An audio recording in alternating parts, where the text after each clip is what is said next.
To create power on the podium, or when directing a corporate meeting, there are some basic techniques to follow. To begin, your hands should be dropped in front of or in back of your body.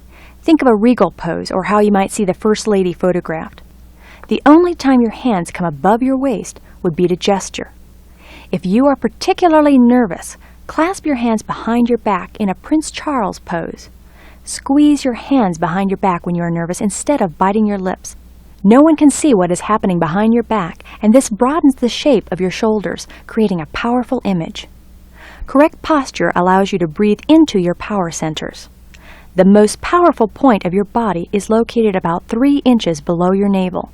This is the apex of your body, its true center, and it is the base of your diaphragm.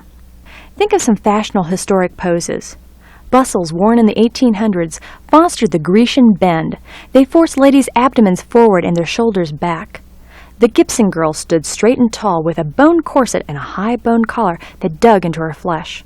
And then came the debutante slouch of the 20s with a rebellion against stiff corsets. None of these poses will work for today's woman.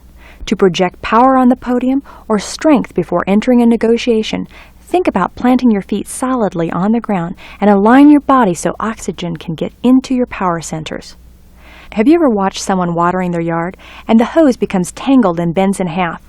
What happens to the powerful stream of water? Does it stop? The minute the bend is unkinked, doesn't the flow become natural again?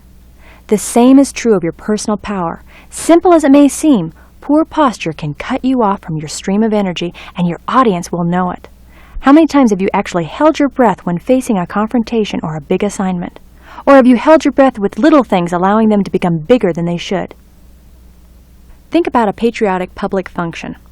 Don't the officials begin the function with the national anthem or the Pledge of Allegiance? And don't you feel a special feeling after joining in?